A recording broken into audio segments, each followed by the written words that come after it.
we're going to go ahead and get started here. My name is Brian Green. I am an immigration attorney in Denver, Colorado, and my specialty area is U.S. District Court litigation. I previously worked at the Murthy Law Firm in Maryland for Sheila Murthy. I also have worked for a number of other law firms. I was a judicial law clerk for a judge in Pennsylvania. I was an assistant public defender in West Virginia doing felony jury trials. I've also worked in law firms representing companies as big as General Electric Company, General Motors Corporation. I've done a lot of different litigation in my career, but from 2007 onward, I have only done immigration work. I did a lot of business immigration, H-1Bs, Ls, EB-1s, O-1s, but starting in 2019, I have only done district court litigation involving immigration cases. I've done that type of litigation for immigrants going back to 2007. So I'm now at about 19 years of experience with federal court lawsuits involving immigration. I've done more than 3,000 lawsuits since 2019, probably getting closer to 4,000 lawsuits. And I've won a vast majority of them. And by winning, I mean either settlements or we won in court. Everyone loses some cases in federal court. That's the reality of litigation. And that's why I cannot give you, ethically, I cannot give any guarantees of whether or not your EB-1 petitions will be approved or not. But I can say that the Kazarian standard is illegal. I can say that the Mukherji decision should help probably all of you. But whether or not your individual EB-1 case gets approved, I can't give a guarantee of that. What I'm going to do is I'm going to go ahead and share a PowerPoint I prepared for today. So let me go ahead and get this going. Let me share my screen here. So I've been getting a lot of emails over the last 4 or 5 days. And I think that most of the questions you're going to have are going to be covered by my presentation here. So let me just admit 2 more people, okay?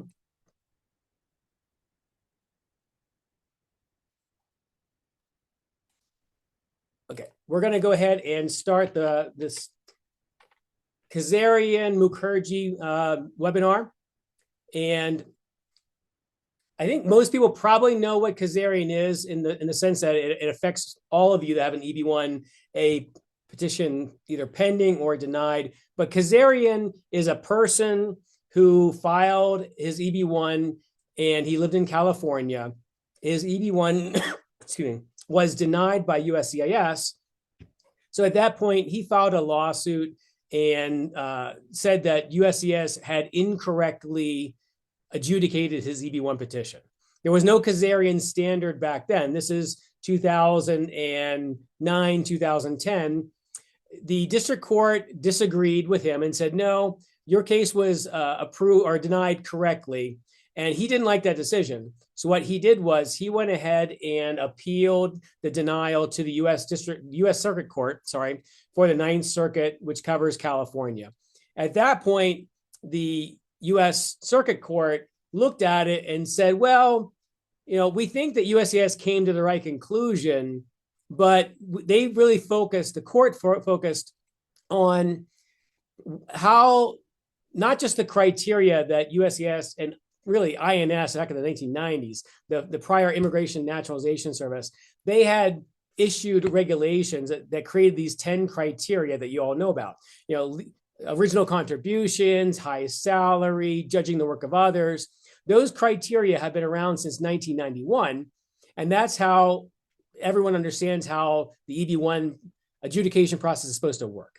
But the court felt that process didn't really capture how hard an EB-1 should be to get approved. So they came up with their own idea. This is not USCIS. This is a court in California. They came up with their own idea that there should be a second step that should encompass a final merits determination where the officer at the USCIS Service Center looks at the totality of all of your contributions and decides whether or not you are worthy of getting an EB-1 genius visa, as they call it. They think that only Einstein and only people that are in the top 1% should be able to get an EB-1, and that's not true. If you're in the top 5% of your field in the world, you should be able to get an EB-1. So the court issued this decision saying the denial of Mr. Kazarian's EB-1 was appropriate, but not because of the district court's reasoning. We're going to give our own reasoning and create the second step analysis. USCIS loved this idea. They saw this decision and they said, we're going to apply this across the whole country. And they issued a memo in December 2010 saying, we're now going to have a two-step process. From 1991 until December 2010, EB-1s were adjudicated on a one-step process. If you met 3 of the 10 criteria and they felt that you were worthy enough, they approved you. Now they broke that final merits analysis that was kind of blended into the first step originally. They made it a second step. And I think the result of that has been that more EB-1 petitions have been denied. EB-1A petitions have been denied because of the Kazarian second step. I think it's easier for the officers to say, well, we are going to give you 4 criteria, but we don't think that you have advanced the field internationally. We don't think you've had a sustained impact on your field internationally. So I think EB-1A step 2, I think that process after December 2010 has been the excuse to deny a lot more cases. So that's this slide here. Let's move on to the next slide, and I'll explain to you how does this help you. So really, the funny thing is, and this is ironic from my point of view, because I've been doing these lawsuits for probably going back to 2018 or 19. So in the past 7, 8, 9 years, there have been a lot of EB-1 denials, especially for Indians and Chinese, because of the retrogression. If you're someone who's got an EB-2 or EB-3 approved and you want to try to get your green card faster, you're going to apply for EB-1. That has really pumped up the volume of EB-1A filings, and that also has led to a lot more denials. Whether or not USCIS is denying Indians and Chinese at a higher rate, I'm not sure. It'd be interesting to get that information from USCIS in the Freedom of Information Act process. But certainly there's a lot more denials. USCIS, until about 2 or 3 years ago, they more often denied EB-1A petitions on step 1. They would say, we're going to give you 2 criteria, but we're going to deny you on original contribution. We don't think your salary is that spectacular. So you claimed 4 criteria or 5, we're going to give you 2. And then we sued over that and we won. I won that case in Wisconsin. I won that lawsuit in Michigan. So those cases are winnable, and USCIS knows that. So a couple of years ago, they switched their strategy, and now they're denying a lot or most of the EB-1s under step 2. They'll concede 3 criteria, 4 criteria on step 1. Why are they doing that? Because they know it's harder for the courts, for the federal judges, to decide whether the USCIS adjudicator made a mistake or not under step 2. Step 1, you have clear objective criteria, and you have evidence that you or your lawyer have put together in your petition. This is criteria 1. This is criteria 2. This is criteria 5. It's easier for the judges to look at that, weigh the evidence under the matter of Chawathe, the standard of preponderance of the evidence, which is like, if you're 51% likely to qualify for criteria 3, you're supposed to get criteria 3. The officers are really often applying a higher standard, more like clear and convincing evidence. To me, as a lawyer, that's more like 70% likely or 80% likely. That's not fair. And that's how we've won some of our lawsuits on step 1. Step 2 is what I would call a mushy standard. There's really no objectivity to standard 2, or step 2. It's just really, do they think that the total sum of your evidence shows that you're in the top 2, 3, 4% of the world? And the officer sitting in Nebraska or Texas is more than likely not an expert on cybersecurity, on neuroscience, on cancer pharmaceutical design. They're not the expert on what you're the expert on. They're just looking at it and saying, I'm supposed to deny more of these cases. I'm going to write this to say that you're denied under step 2. So after doing that for the last 2, 3 years, now we have the decision from Judge Batillion in Nebraska in the Mukherji case. And that judge said that Kazarian step 2 is illegal. It's been illegal since 2010, and that it's not allowed to be used in her case. It's not a class action, So it doesn't help everyone automatically, but it's the best decision in the last 30 years on EB-1 cases. So it's going to be a powerful tool for you to get your EB-1 approved. And I'm going to go ahead and talk about who's available. Anyone in the last 6 years can sue automatically. The Administrative Procedure Act, which is how we won the Mukherji case, that law says that you can go back 6 years. That is the standard statute of limitations. But the Supreme Court, about 2 years ago, year and a half ago, they issued a decision called Corner Post. And in Corner Post, they said that people should not be bound to a 6-year limit on lawsuits if something changed recently or they were unaware that the lawsuit could be filed. So in your situation, you may be able to file a lawsuit if your EB-1 was denied in 2012, 2015, 2018. We can try those lawsuits. It's not as good a lawsuit as someone who has a denial in the last 6 years. So if you have a denial from February 2020, you need to file your lawsuit before the 6-year anniversary, or the Department of Justice is going to move to dismiss the lawsuit, saying that your case is too old. So you want to be aware of that 6-year anniversary. That's the maximum amount of time you can file your lawsuit without a challenge from the government. But we can still try to do it for other people as well. So I'm going to go to our next slide here. What does Mukherji mean for you? Judge Battalion said, as I mentioned earlier, that Kazarian was illegal because they did not publish the rule, that the policy was not published to the American public through the Federal Register. There's procedures in the Administrative Procedure Act that say when you're changing someone's rights under the law, that you have to give people notice in the Federal Register, and you have to give them the chance to comment on it. So they should have given everyone in America the chance to look at this, and then the groups of people or the individuals who are stakeholders, they should have been allowed to file comments, and then USCIS was supposed to take those comments into account. They're supposed to use them in reaching a final rule and then publish the final rule. They didn't do that.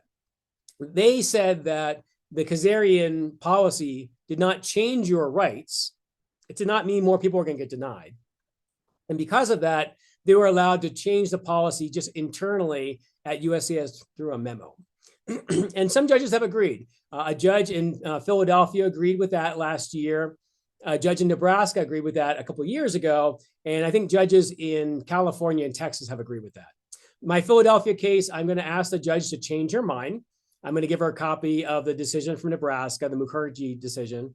But going forward, I think a lot more of the judges are going to agree with Judge Battalion and say that this was a legislative change, that USCIS essentially became like Congress. They took the role of Congress and they changed the law and how it affects everyone on this webinar. Everyone here got a denial, more than likely, from a step 2 denial. That might not have happened or would not have happened before 2010. So that's why it's illegal. And the judge said it's been illegal since 2010 onward. Every case from 2010 until now that get denied under step 2, they were all illegally denied. He did not grant, this is not a class action. So it does not help every single Ravi and Akash. Not everyone gets a benefit from it automatically, but everyone can use that decision in their own lawsuits. So going on to our next slide here.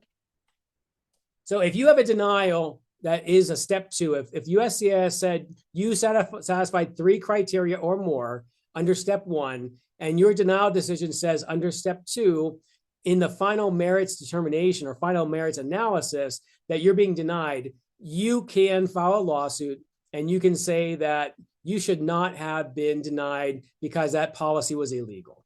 That means everyone on this call, if you've got that, great, file a lawsuit.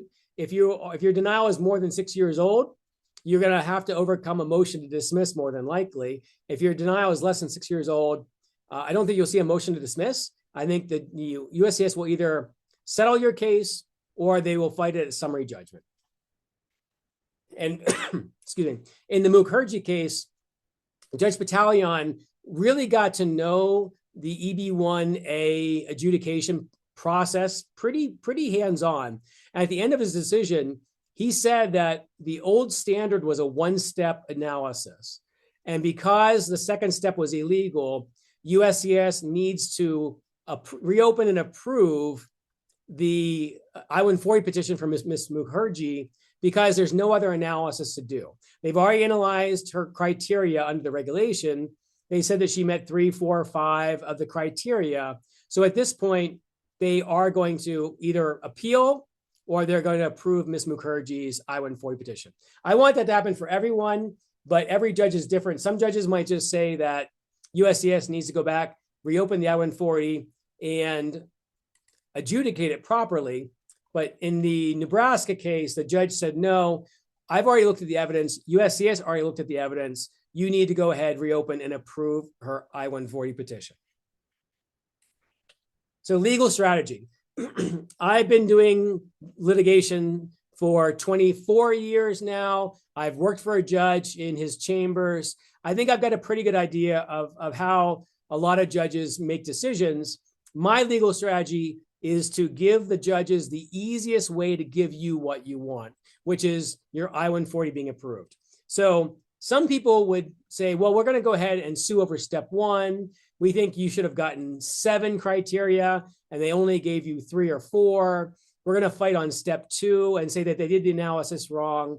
And 3, we're going to say that Kazarian's illegal. We're going to do all 3 legal strategies together. To me, that's a bad idea because step 1 takes the judge's time. They've got to look at your criteria. They got to read those expert letters. They got to go and look at your citations. They got to go through all this evidence. And some people's EB-1 petitions, there are 1,000 pages, 2,000 pages, 3,000 pages. It's a phone book size amount of evidence. And you're all amazing, super smart people. I get it. But if you just sue on the idea that step 2 is illegal and you have a step 2 denial, that's enough. That's enough for USCIS to have to go back and adjudicate your case under the pre-Kazarian standard, the one-step process. That's the fastest way. And when these judges look at it and they see Judge Battalion's decision from Nebraska in Westlaw and Lexis, these legal databases, when they see the judge's really great analysis, all they have to do is agree with him. They just say, yep, Judge Battalion got it right. We're using the same analysis here. There was no notice and comment. They didn't satisfy the Administrative Procedure Act requirements. Kazarian was illegal. It has been illegal for the last 17 years. We're going to go ahead and set aside, we're going to invalidate the denial, of Suresh's EB-1A I-140 denial. And we're going to say USCIS has to either approve it or they've got to go back and re-adjudicate it. If we do that type of lawsuit, we may be able to get the settlements faster. We may be able to get the settlements from USCIS in a lot higher volume, a lot more numbers.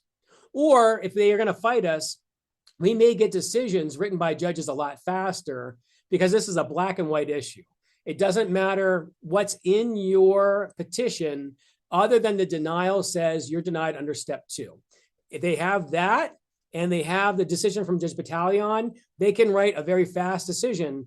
And once we have one decision, in Nebraska we do, once we have one decision in Philadelphia, Baltimore, Atlanta, Miami, the judges can then use the same analysis over and over and over, and those judges can use the same template over and over and over to agree with us and to give us what we want. So that's my legal strategy. Other lawyers will do it differently. You are totally within your rights to go talk to another lawyer. If you want to do a lawsuit that challenges all 3 assets or all 3 facets, your criteria, step 2, and the legality, go for it.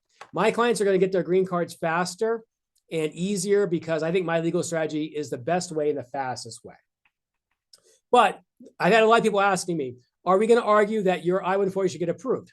Absolutely. We're going to say, yes, Your Honor, please order USCIS to approve this I-140, or in the alternative, if it can't be approved, to reopen the I-140, issue an RFE or a NOID, a notice of intent to deny, and explain under the pre-Kazarian standard why you can't approve this case. The easiest thing for the judge and the easiest thing for USCIS is just to issue an approval, because an approval is a 1-page form. You hit the button on the computer, the approval notice comes out. Writing a decision that satisfies the federal judge under a standard they haven't used in the last 17 years is a lot harder. So we're trying to give them the easiest, fastest way to give you what you want, and the easiest, fastest way for the judge to order them to do that for you. So what are the chances that my case is going to get approved? I've gotten this email many times this week. I'm not going to look at everyone's individual I-140 petition, the 1,000 or 2,000 pages, the 10 or 12 expert witness letters. I'm not going to do that, because if I do that for everyone, I can't file any lawsuits. I can't spend all my time looking at your petition and reassuring you and holding your hand and saying, yep, I think you have a 69% chance or a 73% chance of getting your EB-1 approved. I want to help the most number of people possible. And if you have a step 2 denial, that's all I need to know. I need to know the date. I mean, I need the denial notice. I need the letter from USCIS, but I'm looking at the date on it to make sure it's within 6 years. I'm looking at the step 2 analysis. And if it's there, it says you're denied under step 2, that's good enough. But we will ask for every case to get approved. If you want to try to figure out for yourself, if you think that your chances of getting an I-140 approval after a Kazarian lawsuit, if you have the more criteria that USCIS conceded or granted to you, the higher your chances are of an approval after a Kazarian lawsuit. But I talked to someone this week that had 7 criteria. If you have 7 criteria and they deny under step 2, I think it's very, very likely, 80, 90, 95% likely that your I-140 is going to get approved after a lawsuit under the Kazarian the Kazarian Mukherji decision. You got 3 criteria. If you have 3 criteria granted, I think at that point, you may get it. And there may or may not be a better option for you than doing the lawsuit, because a lawsuit, I think, is going to be faster and more fair than doing an AAO appeal or doing a motion to reopen. So some people have been contacting me and saying, hey, I filed my I-290B and it's pending with USCIS. It's at the AAO or it's at the Texas Service Center or Nebraska Service Center. What can I do? And the answer is, well, you can't do anything right now because we can only sue on what are called final agency actions. And that means that your EB-1 I-140 denial can't be under a motion or an appeal.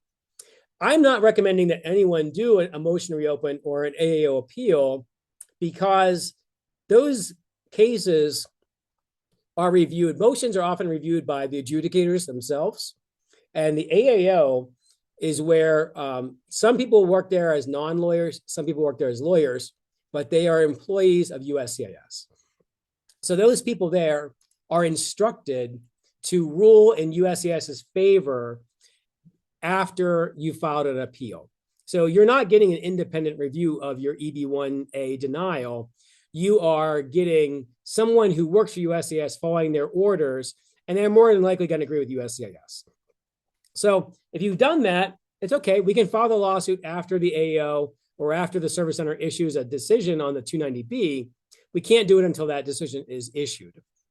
If it's something you haven't done yet, I certainly wouldn't recommend an I-290B. I think you want to just go right to a lawsuit. So within that criteria, if you got three criteria granted, I think you also want to look at how many criteria you claimed. If you're a lawyer or if you are by yourself really reaching and asking for 8 criteria, but your evidence wasn't that good, you need to take an honest look at how many criteria you were strong on. If they gave you 3 criteria and you had strong evidence on 5 and you claim 7, okay, go ahead and look at that. And then you could do the lawsuit and you can kind of think, well, I've got this evidence for 5. That's really what they should be looking at when they look at the totality of the circumstances. But they're going to be looking at that under step 1, because under, like I said, Kazarian's illegal, there is no step 2 analysis. So I can't tell you if you're going to win and get your EB-1 approved or not, but I can tell you that these lawsuits, probably 80% likely, are going to get cases reopened, and they're going to get them either approved or re-adjudicated. So you're going to get a second look from USCIS at your I-140 petition. I can't guarantee that everyone we file a lawsuit for is going to get their green card through this process, but I think it's going to go a long way to helping a lot of you. Hopefully, a majority, maybe even 70% or higher, would get their approvals from this. I'm getting a lot of questions in the chat about Nebraska Service Center, Texas Service Center.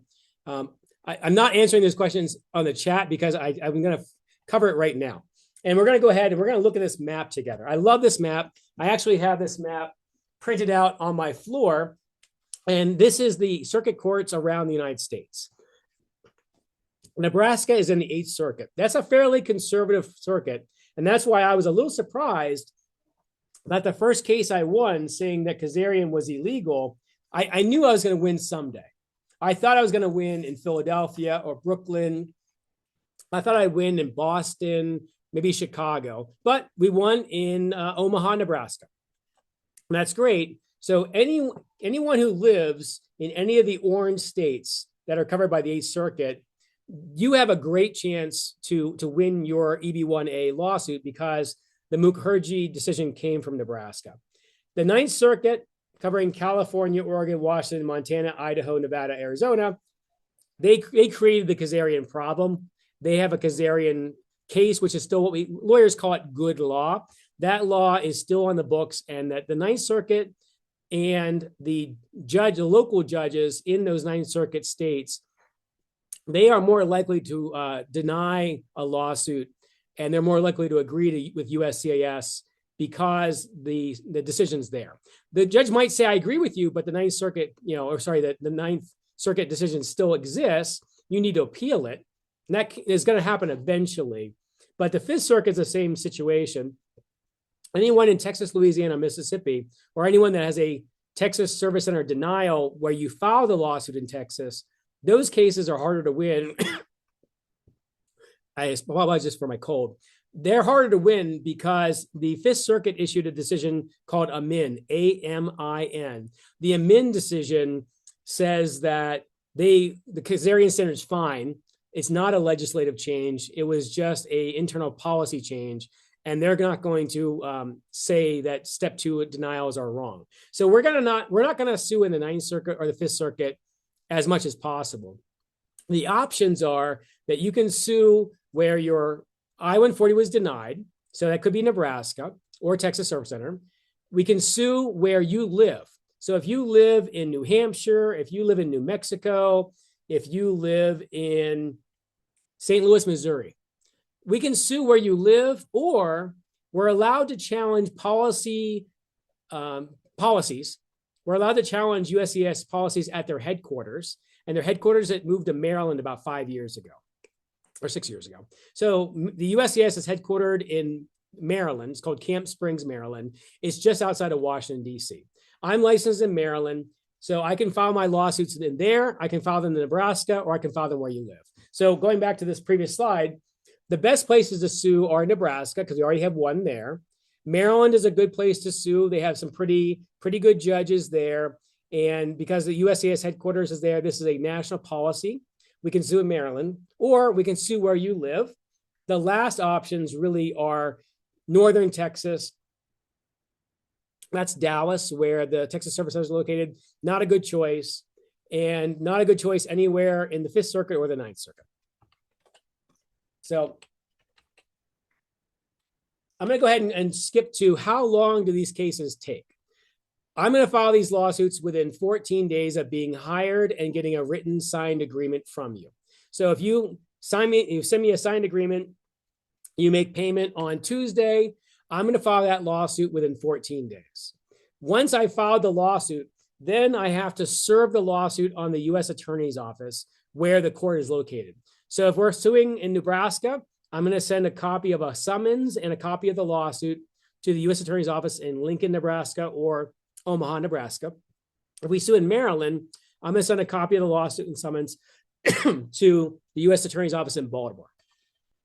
Once the U.S. Attorney's Office gets that document, they then have 60 calendar days to respond to the lawsuit. So say we file a lawsuit in the middle of February, the deadline for the government is going to be middle of April. In that first 60 days, I'm not going to sit around and wait. I'm going to reach out to the U.S. Attorney's Office ask who is the attorney assigned to this lawsuit, and I'm going to try to get that person's email conversation going, and I'm going to ask them, please reach out. Please ask USCIS to reopen the I-140 and approve it. If they do that, then we withdraw the lawsuit, and there's no way you're going to get reimbursement for your attorney's fees and costs. That's the deal. They do the right thing after the lawsuit's filed. You don't get reimbursed for the money you spent on the lawsuit. And if they don't want to do that, then they will say, no, we're going to fight this, and we'll go to summary judgment, and we'll hopefully win with a judge probably within 6 to 12 months. If the government's going to settle the case by reopening and approving your I-140, I think it's going to be about 3 or 4 months of time. And if they reopen your case and deny it a second time, then we can amend your complaint, update the lawsuit to say that they incorrectly denied your, because they might make a mistake and just deny it under Kazarian a second time. That's hysterical. If they do that, we're going to get a really good response from the judge because the judge won't be amused. If they deny it under the original step one process, if they go back and say, well, we disagree, we think you only have 2 criteria, then we'll go back and we will actually do the arguments at summary judgment based on the most recent denial, and that's included in the lawsuit fees. So payments, services. So I've had a lot of people asking me about group lawsuits, class actions. I don't do any class action lawsuits. Some people do, but the problem with class action lawsuits is, well, there's a couple problems. One is that they are incredibly complicated. They take a lot of lawyer person power. They're expensive to do, and you have to give notice to people. And if you get the wrong judge, you lose, and then everyone in that lawsuit has lost together. So I don't do class action lawsuits. Group lawsuits are not as complicated, but they still have risks involved. One risk is that you might get the wrong judge. So if you have a lawsuit with 100 people and you get a very conservative judge, that judge might dismiss the lawsuit or might rule that the Kazarian memo was not legislative and that it was not illegal. So if that happens, the group lawsuit has failed. The other problem, and I've been told this by people that have left the Department of Justice in the last year or two, I've been told that group lawsuits, especially big group lawsuits, get more attention from the U.S. Department of Justice at the headquarters level, and that they are more likely to assign a senior lawyer from the headquarters to defend that lawsuit and to be very aggressive and try to get it to be defeated. If you file 100 individual lawsuits, majority, if not all those lawsuits, will be defended at the U.S. attorney level at the local office. So if we file a lawsuit in Nebraska for one person, it's probably going to get assigned to a lawyer in Omaha, and that lawyer is going to have more independence about how they try to get USCIS to settle it or how they litigate it. If you file a lawsuit with 100 people and you file it in Maryland, like happened in the Chakra Birdie case, in that case, the Maryland judge got very upset and he split the lawsuit into, actually it was like 200 people, 198. The judge split that into 198 individual lawsuits and transferred the lawsuits to everywhere where people had, all of the plaintiffs lived. So instead of having one lawsuit in Maryland, you had lawsuits in Oklahoma, Nebraska, Texas, Colorado, Montana, New Mexico. That lawsuit backfired historically. So I don't do group lawsuits. I don't do class action lawsuits. I'm charging $11,000 as a flat fee. That includes the filing fee, the cost for service of process. If I have to fly to Nebraska and handle a hearing, that includes my travel expenses. Everyone's getting their own lawsuit. They're going to get assigned to an individual judge. They get individual negotiation and individual resolution of their case, either through settlement or through a decision from the judge. I don't take any credit card payments. I'm sorry, I can't do credit card payments. You can make a payment to me online using an online ACH payment. It's a check payment to my QuickBooks account, or you can mail, or you can FedEx or UPS me a check or a money order. That's it. I have to get paid up front. If you want to do a payment plan, I don't really have those, but you could send me more than one payment. If you want to make 2 payments, I'm not going to file your lawsuit until the payment is received in full. So I'm going to have, I already do, I have a spreadsheet. When clients pay me in full, I check off their name, and I'm going to be filing these lawsuits in the order of payment. So if you pay me on Monday or you pay me on Wednesday, you're going to be number 1. The next person pays is going to be number 2. They're going to get filed in the order. All I need from you is your denial notice, and I need your address where you live in the United States. I will send you a draft contract. You have to review it. If you have any questions, you let me know. Once the contract is signed and mailed and emailed back to me, we will email you an invoice. Once the invoice is paid in full, then I'll file that lawsuit within 14 days. But the good news is that if you win, like Ms. Mukherji did, if you win in a summary judgment decision, USCIS may have to pay back all of the money you spent on the lawsuit. Not all the money you spent on the EB-1 journey. So they're not going to pay back the money you spent on the filing fee for your EB-1 case. They're not going to pay back your money that you paid for the lawyer who worked on the EB-1 case. But they will more than likely either settle, or a judge can order them to pay back your attorney's fees and your court expenses for the lawsuit. So if I'm charging you $11,000 and we win with a decision from the judge, then you might get paid back your full $11,000. My agreements say that you are going to get reimbursed the first $11,000 from the government. Yes, I see. Thank you for the celebration emoji. But if there's more than $11,000 reimbursed, because I might end up spending 40, 50, 60 hours on these lawsuits. I don't know. But the lawsuit goes to summary judgment. If I spend 60 hours on the case, that might mean that I've spent $36,000 of time on it. My agreement says you get the first $11,000, you're reimbursed in full, and then that remaining $25,000 and change goes to me because I gave you a flat fee and I did a lot more work than my $640 an hour rate normally would have paid me.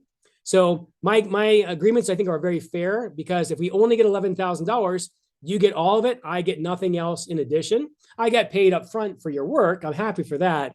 But this is a fee I think a lot of people can afford. And hopefully it means you get your green card a generation earlier, and you're not getting a green card when you're retired. You're getting your green card, in your 20s, your 30s, your 40s, not in your 70s or 80s. So the Equal Access to Justice Act is how we get the money reimbursed to you. If we win, we will reach out to the government after the appeal period runs. So if we win, like Ms. Mukherji, the government has 60 days to reply, 60 days to decide if they want to appeal. So around March the 29th or so, I'm going to email the DOJ lawyer and say, hey, 60 days have come and gone. You did not appeal the decision. We have attached is my invoice for $11,000 or whatever I charged Ms. Mukherji. We want USCIS to pay her back for that amount of money. And then they're going to decide if they want to do that in a settlement. If they don't, then we will file a motion with the judge saying, hey, judge, Ms. Mukherji paid X amount of money, but Attorney Brian Green spent 80 hours on the case. He wants $75,000 in attorney's fees, and then the government has to fight it. And we get attorney's fees for the motion process to get attorney's fees. So the meter in the cab keeps running. The dollar amount the USCIS might have to pay keeps going up, which is one reason why they might want to settle. If they settle where they reopen your case and approve it before the judge issues a ruling, there's no reimbursement at all. You just get your green card faster.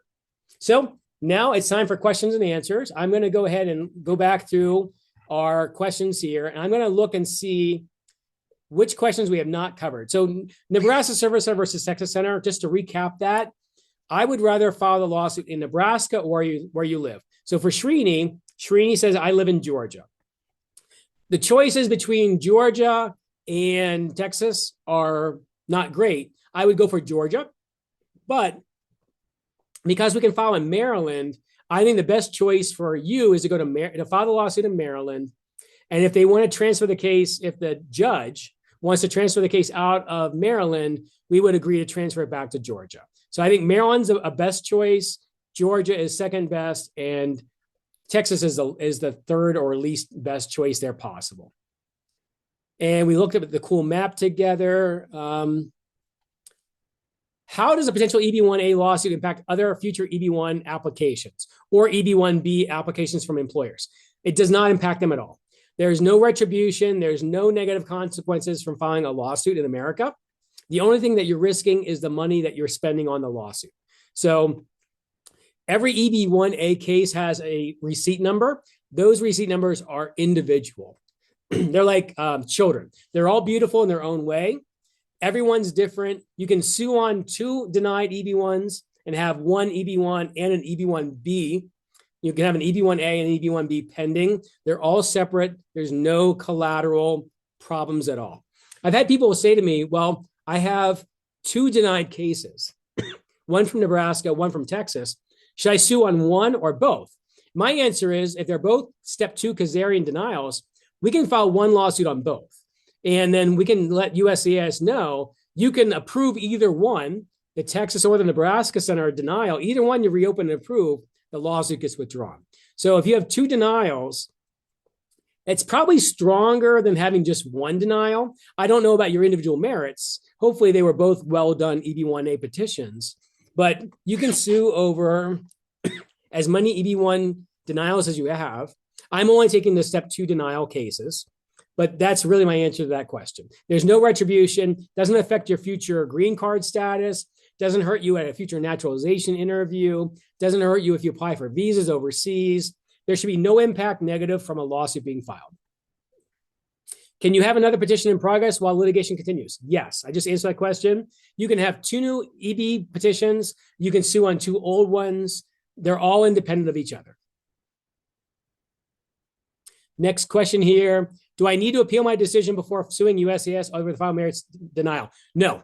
There is no requirement from Congress that you exhaust your remedies, that you do any appeals. If you were an EB-5 investor and you got a denial of your EB-5 petition, yes, you have to appeal because Congress said that in the law. There's nothing in the law about EB-5 that says you have to appeal.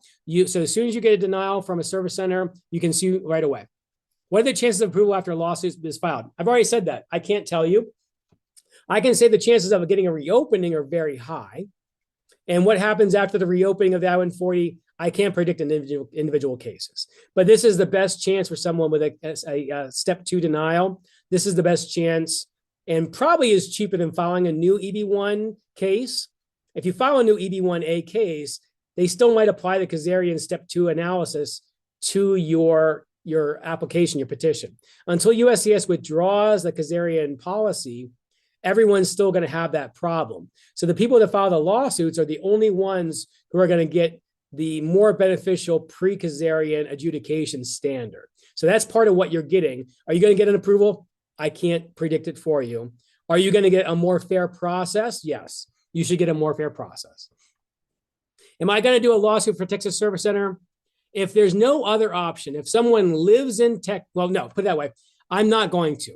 If someone lives in Dallas and Texas Service Center denied their case, I'm still going to file that lawsuit in Maryland.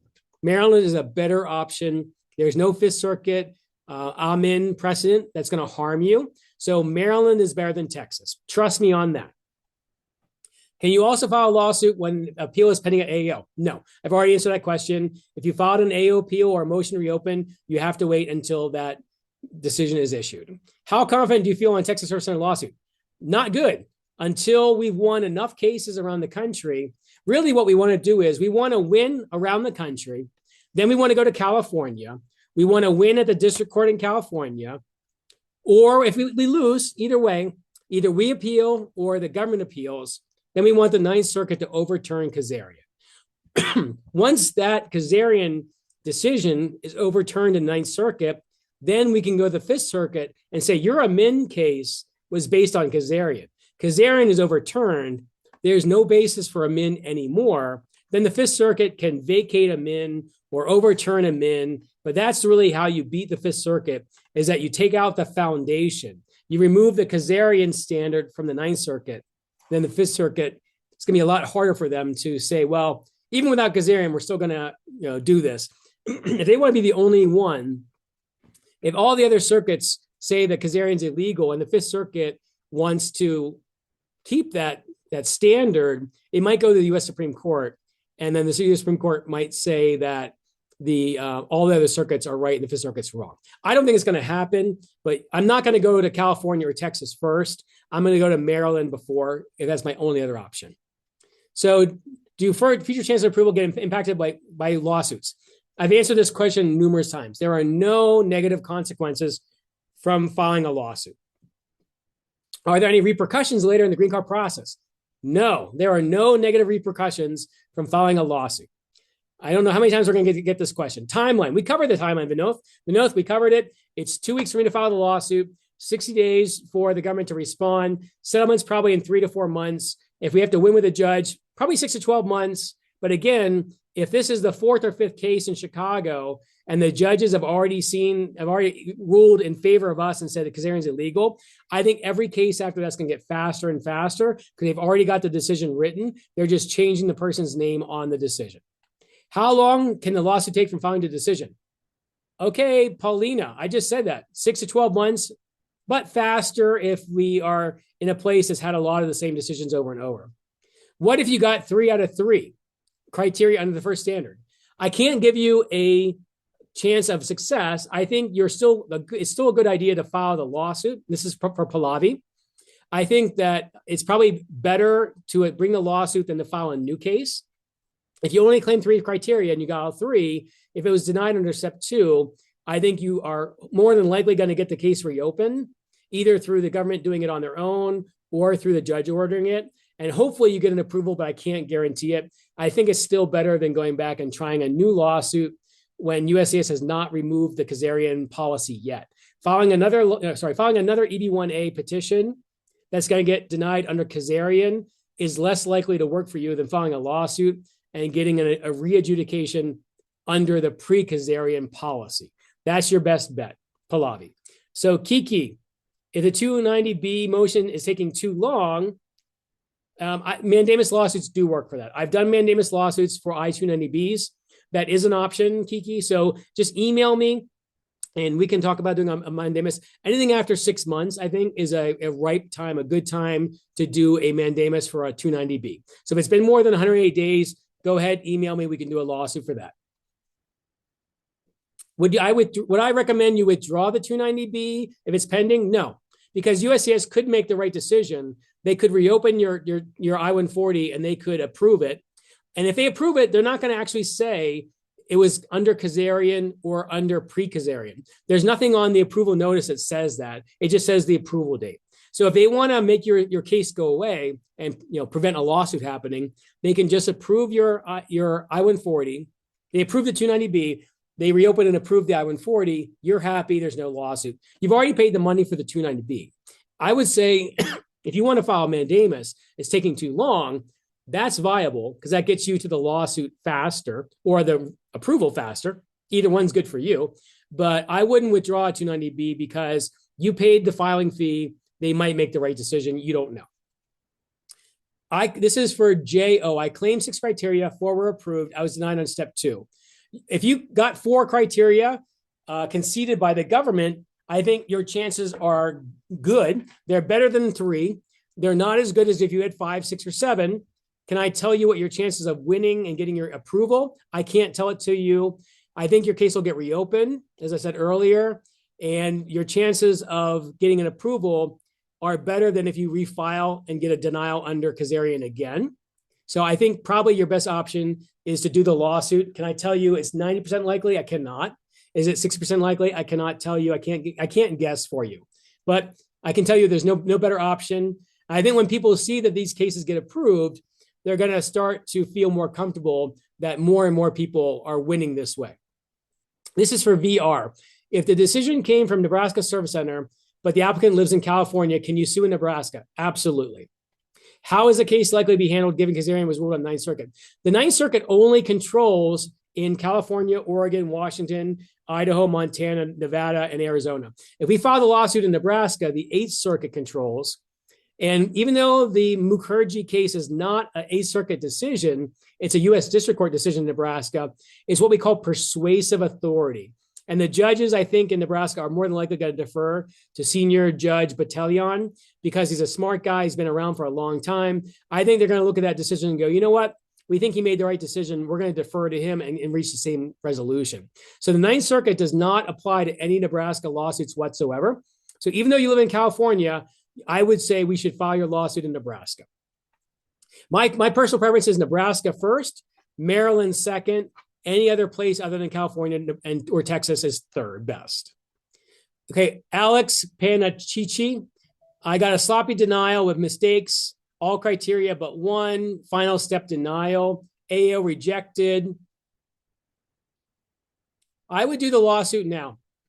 I would not wait. I would do the lawsuit, and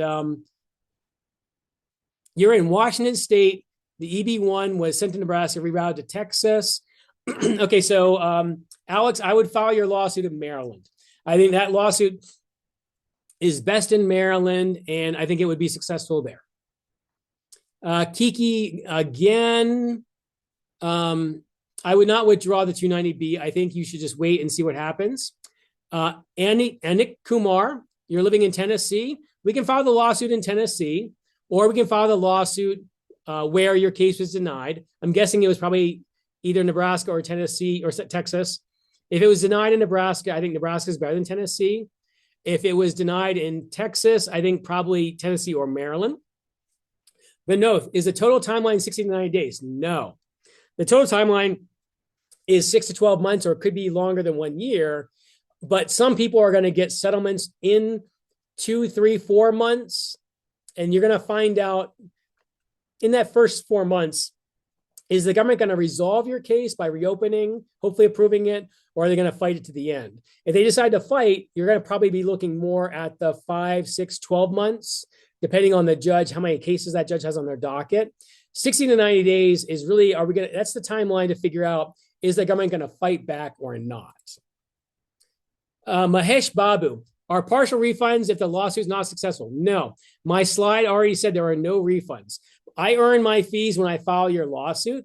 So if you cancel your lawsuit before we file it, I will retain $500 and refund $10,500. That $500 covers my QuickBooks account expenses. I get charged for every invoice that goes out. I have overhead fees involving software. So if you cancel before I file the lawsuit, I'll give you back $10,500. If we file the lawsuit, there are no refunds. But you might get reimbursed if we win, as I said earlier. So Mahesh, no partial refunds. I'm not giving anyone refunds based on success or loss. That's what we call contingency. And contingency cases often are considered unethical in litigation because we can't guarantee results in litigation.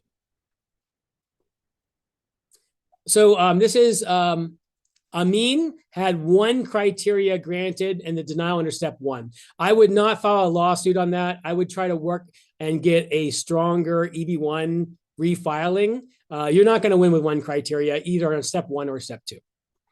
Ram lives in Chicago, got a denial from Nebraska Service Center. So where would the lawsuit be filed, in Nebraska or in Chicago? I would go for Nebraska. Chicago is a good court. I've won cases with them before. But because Judge Batillion already ruled on this in Nebraska, I would start with Nebraska. Okay, so Srini has 3 criteria approved, denial in step 2. What are the % chances of an approval? I cannot tell you, Srini. It's unethical for me to guess when I don't know what judge is randomly assigned to your case. I don't know what assistant U.S. attorney or DOJ lawyer gets assigned to your case. There are too many random elements for me to give you a % chance. I think your chances of getting a reopening and a re-adjudication are good. And as I said numerous times, I think you're better off having a re-adjudication under the pre-Kazarian one-step process versus filing a new case and getting another denial under Kazarian step 2, which could happen right now. Sridhar lives in North Carolina, has a Texas Service Center denial, has 8 claim criteria and 5 approved. What's better, North Carolina or Maryland? I would say probably Maryland. Maryland is more liberal, and the judges in Maryland are partially selected by the senators from that state.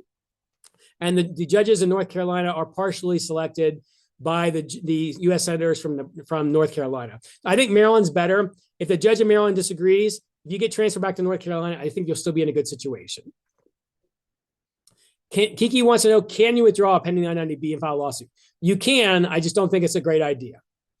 Anik Kumar again, can I appeal and file another case at the same time? Yes. Every case is individual. You can always file a new case. I live in Austin. My application was sent to Texas Service Center. I would file your lawsuit in Maryland. This is Harish Vardhardan. Harsha, I would definitely look at Maryland as your first option. Your second option would be Austin, but unfortunately, that's still the Fifth Circuit, so I think Maryland's your best bet. What are the chances of filing in New York? I would still, if the case was filed in Nebraska, transferred to Texas, I would file in New York over Texas. That is for Daryl. For Shivani Kare, an EB-1 denial with final merits denial, 3 categories approved. NIW does not have anything to do with EB-1, so the NIW doesn't really matter. In your situation, I would file the lawsuit because I don't think a future lawsuit under Kazarian is a better chance of success for you. Akash, what if USCIS appeals the decision from Mukherji? They can do that. They can do that, and then if they lose at the 8th Circuit, that case is now 100 times more powerful. If the judges in Chicago and New York are looking at this, an 8th Circuit decision upholding Mukherji is much, much more persuasive than the local judge making the decision in Mukherji. So if USCIS appeals it and we win, that's a great situation. The chances on appeal overturning a judge in this situation, the chances are better that we win. The chances are more likely that we win and USCIS loses. So it's not going to stop me from filing lawsuits in the meantime. But again, I think USCIS doesn't want to risk the chance of losing at the 8th Circuit. Kiki keeps asking the same question. I'm not going to answer that question again. So Satish says that his case was decided and denied at Nebraska. He's now living in Missouri. Which jurisdiction is better? I would go for Nebraska over Missouri, again, because Nebraska has already issued this one decision. What if a new petition gets approved while the lawsuit is pending? That's great. We withdraw the lawsuit. You're not going to get reimbursed your attorney's fees.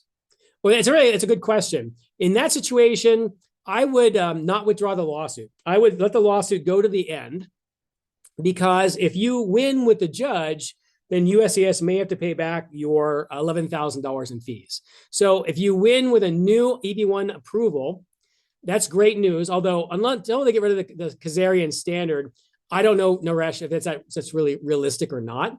But if you got an approval from USCIS on a new EB-1, I would keep your lawsuit on the old EB-1 going, because then it gives you the best chance to get your money back from the lawsuit from USCIS. I'm going to keep going. I'm not going to end this at 2 p.m. Eastern. I'm going to go through all of your questions. CB asked, does the number of criteria matter in an APA lawsuit? Can they reopen and then say they actually don't meet the 3 criteria? The number of criteria only matters in the sense that I'm only taking lawsuits that were denied under Step 2. So everyone I'm suing for is going to have at least 3 criteria admitted or conceded by USCIS.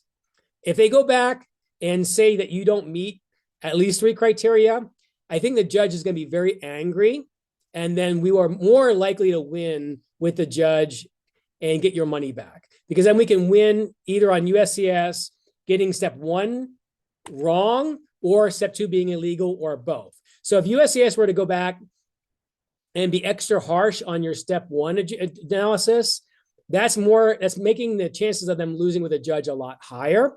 That's bad lawyering.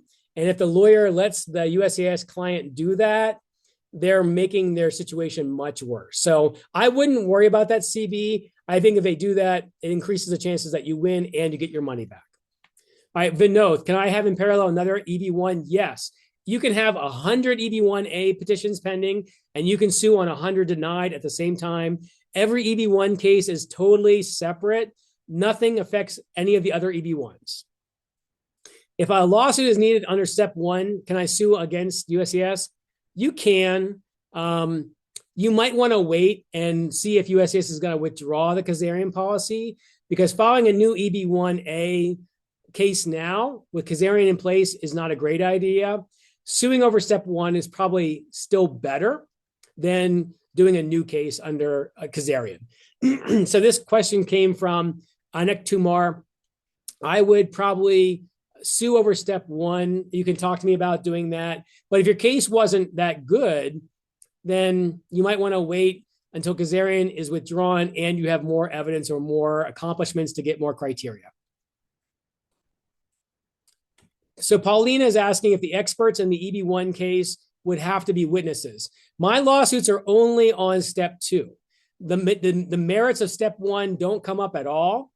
All we're saying is that step two is illegal and that the case has to be reopened and re-adjudicated under the pre-Kazarian standard. I'm not talking about any of the criteria from step one. I'm not talking about any of the expert witnesses from step one. It's already been decided. The USCIS already made a decision that the person has at least three criteria met. Step one is done. We're only suing under step two.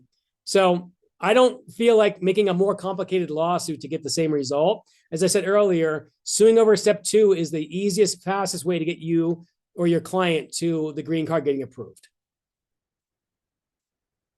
So PH is asking about dependent children if we win the litigation. Would they be still eligible, or would they, is there a possibility of aging out?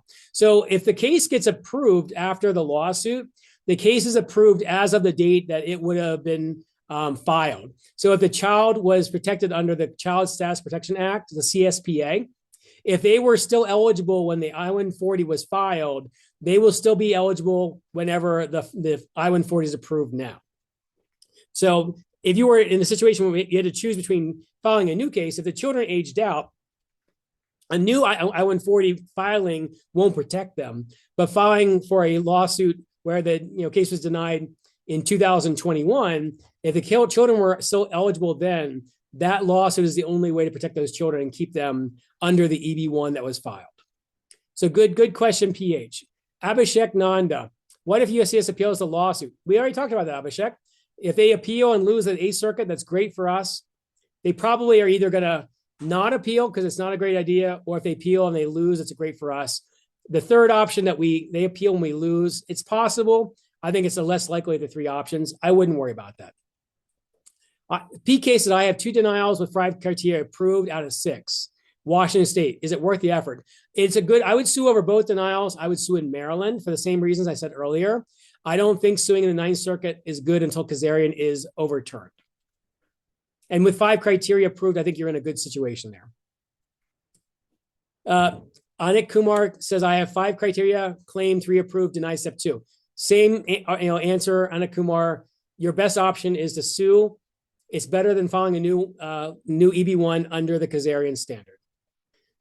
Sai is asking, if someone resides in Dallas and receives a denial from Texas Service Center, are they allowed to file a case in Maryland? Yes. You can always file a lawsuit where the federal agency is headquartered if you're challenging a agency-wide policy. So Sai, the reason you can file that lawsuit in Maryland is because USCIS is headquartered there and the policy decisions come from Maryland. So yes, Maryland is the best location for you, Sai.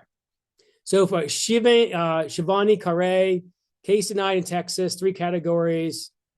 I think we already answered your question, Shivani Kare. I think you should file your lawsuit in Maryland. Anyone in California or Texas, you're better off filing in Maryland. Jason Trong is asking, is a denial in step 1 with 2 criteria approved worth filing a lawsuit? I think it depends, Jason, on the facts of the case. If you want to email me a copy of the denial, we can talk about it. I have won these cases in Michigan and in Wisconsin, and the judges have ordered USCIS to pay back attorney's fees. So it may be worthwhile on filing lawsuits on step 1. Sachin is saying, do I handle new applications? I do not. I only handle lawsuits. So I would recommend my friend Samir Kedekar. He's at Vanguard Immigration or Vanguard Visa Services. He's based in Silicon Valley. Then there's Kevin Andrews. He is a former coworker of mine. He's based in the Baltimore, Maryland area. And then there's Prashant Dubey. He is at Dubey Law Office in Washington, D.C. They are all good at doing EB-1A filing. So I would say go ahead and try any of them. I charge it, yes. So Sachin, I charge $11,000. That's for lawsuits, not for EB-1 cases. Sharon is asking, I live in New York and got denied in Texas with 5 criteria. What are the next steps? I would file your lawsuit in Maryland first. And if the judge in Maryland thinks your case should not be in Maryland, then we would ask to transfer your case to New York. The next step would be that you email me and I will send you a proposed agreement. I need to look at you need to email me your address in New York, and I need a copy of your denial notice. And then we can go forward and get your lawsuit going. So Harsha Vardhan is asking a question. Have you filed a similar kind of EB-1A lawsuit for Step 2 in Maryland?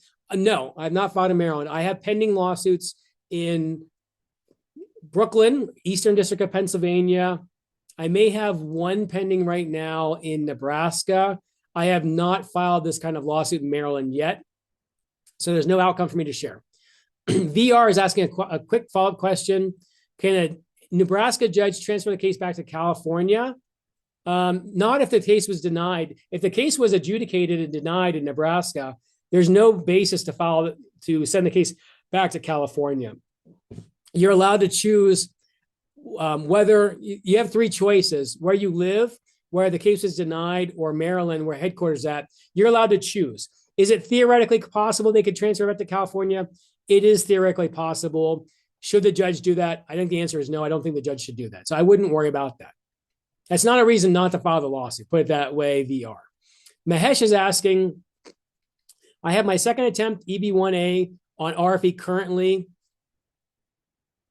Thinking not to respond to the RFE as Texas Service Center. I live in a suburb of Orlando. I would sue over, okay, so Mahesh, I think you have two options here. You can sue right now on the first denial. We could sue in Maryland or in the Middle District of Florida, which covers Orlando. Or if you want, you can wait until you get, I would respond to the RFE because you already paid your money for the lawyer. You've already paid for the filing fees.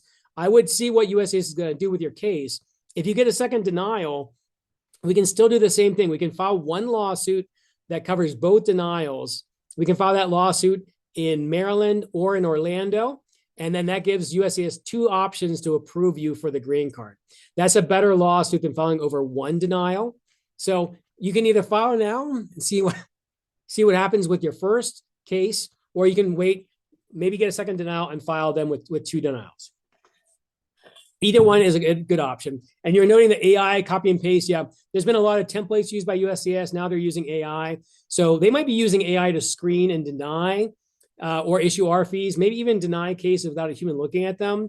That's going to lead to more errors, and it's going to be more likely that we win more lawsuits. Daryl Palmer, I have 5 criteria and was denied under second step. I would file your lawsuit, Daryl. I think you got 5 out of 7 granted. Yep. I would definitely file your lawsuit. I would file it either in Nebraska first, Maryland second option, or third option is where you live. Sachin, do I file new applications for EB-1? I do not. No, Sachin, I'm sorry. I would try Prashant Dubey, Kevin Andrews, or Samir Kedekar. Parma, I live in Virginia, have a denial from Texas Service Center, 3 criteria approved out of 6 claim, denied step 2. What's the preference on location versus Virginia versus Maryland? I would go with Maryland. And Parma, the reason is because Maryland and Virginia are both in the 4th Circuit. So I'm going to go back to my screen here. Let's all look at my map together. So Maryland is here, Virginia is here. I'm guessing you're probably in the Eastern District of Virginia. All of these states right here are 4th Circuit. So they're going to have the same general cases that kind of control them. Maryland is probably the best option. Maryland is a little bit more liberal than Virginia. The judges in Maryland might be more inclined to help you out.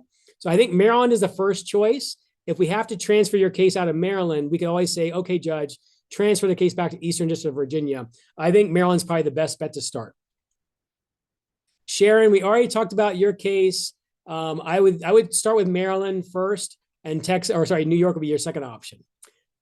Alex, again, AAO thought 2 EB-1A submitted were the same. Rejected appeal on your first EB-1A on step 2. So you're asking if after the lawsuit's filed, if the AAO remands is the word, the EB-1A petition back to the service center to get another EB-1A, what happens then? That's just another way of them resolving it. So if they have 2 EB-1s that they think are materially identical, they can approve either one. If either of your EB-1s get approved, the lawsuit will get withdrawn.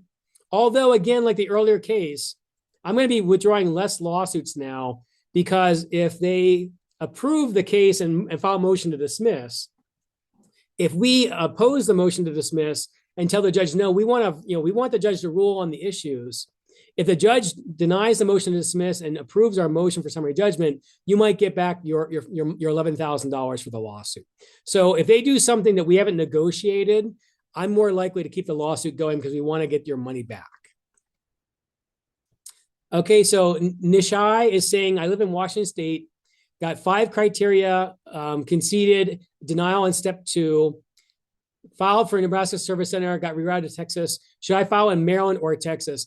So Nishai, I think your first choice is Maryland. Your second choice is Washington State. And then your third choice, which I would recommend, would be Texas. So Srini is asking, can you please explain again, when does the 9 to 12 months come into place? And that's really only if USCIS is going to be fighting the lawsuit. So if USCIS does not want to resolve the lawsuit through negotiation, and by negotiation, I mean they reopen the I-140 and re-adjudicate it. And if they approve it, we withdraw the lawsuit, and we agree that you're not going to get any attorney's fees. That's a negotiation. That's probably going to happen in 3 to 4 months. If USCIS decides that they want to fight the lawsuit, it's more like 6 to 12 months. But that's where we're going to do summary judgment. The judge is going to give us a set of deadlines for briefs to be filed. And at that point, after the briefs are all filed, the judge could take 2 months to make a decision, 6 months, a year. There's no deadline for the judge to make a decision. So really, that only comes up if the USCIS is going to fight.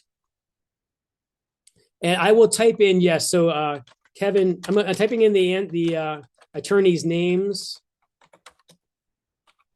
Samir Kedekar and Prashant Dubey. If you Google these people's names and type in immigration attorney, you will find their websites. If you, so just Google Kevin Andrews, Samir Kedekar, Prashant Dubey. Prashant Dubey is at Dubey Law Office. Kevin Andrews is at Law Office of Kevin Andrews. Samir Kedekar is at Vanguard Visa Law. If you Google those names, you can contact them and you can tell them that Brian Green recommended them. They contact them for a lawsuit for a new H-1B or EB-1A filing. Okay, so I'm going back to our questions here. A couple more to go. Kiki, no, I don't do any EB-1 new filings. How many wins have I? So Sachin is asking, how many wins have I won? Mukherji is the only case I've won on Kazarian Step 2. That's the only case in the country that anyone has ever won on Kazarian Step 2. So I'm the only person. I've won 2 lawsuits on Step 1. One is the Golani case from the Eastern District of Michigan. That case was a cancer pharmaceutical researcher. USCIS denied him under Step 1. I won that case and got attorney's fees. The other case I won last year is the Bransky case. And this is a motorcycle body designer. He's an artist who creates motorcycles. He was denied under Step 1. We won summary judgment, and USCIS is going to have to pay for attorney's fees there. So I've won 2 cases on Step 1. I've won 1 case on Step 2. And like I said, I'm the only attorney in the country who's won a lawsuit on Step 2. CB is asking, okay, hold on a second here. CB.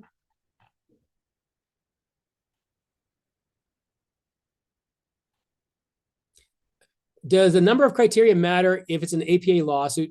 Can they reopen and say you actually don't meet the 3 criteria? So I've covered this already, CB. It doesn't matter if they've said you met 3 criteria and denied under Step 2. That's good enough for us to file the lawsuit. If they go back and reopen the case and say you don't have the 3 criteria, again, they're making the judge very angry. They're giving us another way to win the lawsuit. So instead of just having one way to win the lawsuit, which is Step 2 being illegal, they've now given us they made a mistake in Step 1. So we'll amend our lawsuit. It gives you twice as many chances to get your attorney's fees reimbursed. So I wouldn't worry about that as a reason not to file your lawsuit. I would say if they do that, if they lack the wisdom to not use that in their lawsuit, the strategy, if they go that route, and give you a better chance of winning and a better chance of getting attorney's fees, it's good for you. Vinod, can I have a parallel EB-1A petition? For the 100th time, you can have as many EB-1 petitions filing and pending, and you can sue for as many EB-1A denials as you want. Every single EB-1 is separate. None of them affect each other in any way. So we have now Anahita Kumar. Is a lawsuit needed to submit step 1 documents again? If I lawsuit it, need to submit step 1. So I guess what you're asking is if the lawsuit's filed and they reopen the case, would they ask for documents under step 1? They could reopen the I-140. They could issue a request for evidence or a notice of intent to deny, and they could ask you for proof. But again, if they've already conceded 3 criteria, we could ignore that and then move for the judge for summary judgment and say that they're not following the judge's order. If they are going back to step 1, and they clearly say that they're doing it under pre-Kazarian and want more evidence from you, I think you would probably want to go along with that. I don't respond to RFEs or annoyeds. That's not part of my contract. You would need to do that on your own or work with the attorney that worked on your case in the first place. So I hope that answers your question. And that. So Paulina, we've already covered your question. This is PH. We already covered that question about dependents.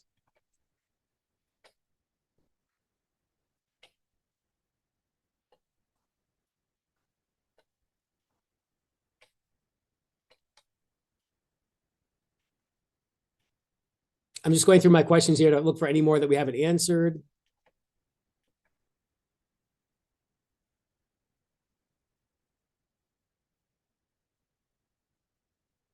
So Srini's asking if the lawsuit says, so if the judge orders reopening and USCIS had already approved 3 criteria in step 1, in the pre-Kazarian rule, what are the chances for them to re-adjudicate at the 3 that were already approved? Again, that's the same question I've already answered. I don't think that it would happen. I think that if they did that, I think you would want to respond to the RFE or the NOID. If they were to deny the case saying you don't meet 3 criteria under the pre-Kazarian rule, we would simply go back to the judge and say that they're being nefarious, that they're not following the rules, and that would increase the chances of us winning and getting your attorney's fees reimbursed. So I don't think it's a realistic possibility. If they do it, again, it increases the chances that you win, you get your green card, and you get your $11,000 reimbursed.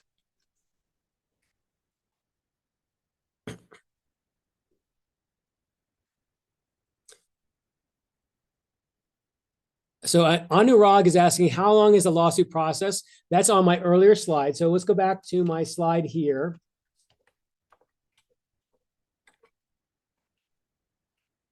So I think that I'm going to file. So Anurag, I will file your lawsuit within 2 weeks of being hired and paid in full. The government has 60 days to respond to the lawsuit. You're more than likely going to see whether or not they're going to resolve the case without the judge in the first 3 to 4 months. If they decide to fight it, then you're probably looking more at the 6 to 12 month time frame. So Ravi, I just answered Anurag's question and you had the same question. So that's your answer too.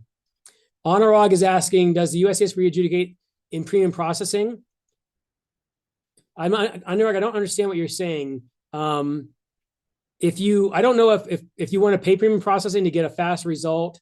I don't know if they will honor that while litigation is going on. They might be more careful and not be willing to adjudicate within 15 days. So I wouldn't spend the money on the premium processing fee. I think you're going to get a pretty quick decision. And it's going to be backdated. So whenever you get an approval from these lawsuits, you get the approval. The priority date is back to the date of the filing of the I-140. So getting paying money for premium processing doesn't get you a green card any faster. Your priority still is going to be in the past. So I don't think it's worth the money to do that. Akash is asking, can we create a Discord Slack group for progress on these type of cases? Yeah, sure, Akash, go right. I'm not going to be involved, but go ahead. Everyone is free to share the status of their lawsuits, whether they're being resolved through negotiation or they're going to summary judgment. I'm happy for people to share all the information they can. Troop D says, I filed with Nebraska. She got a NOID letter from Texas, and the final decision was issued by Nebraska. That means yes. So Troop T, you can file your lawsuit in Nebraska. That's probably the best place for your case your lawsuit to be filed.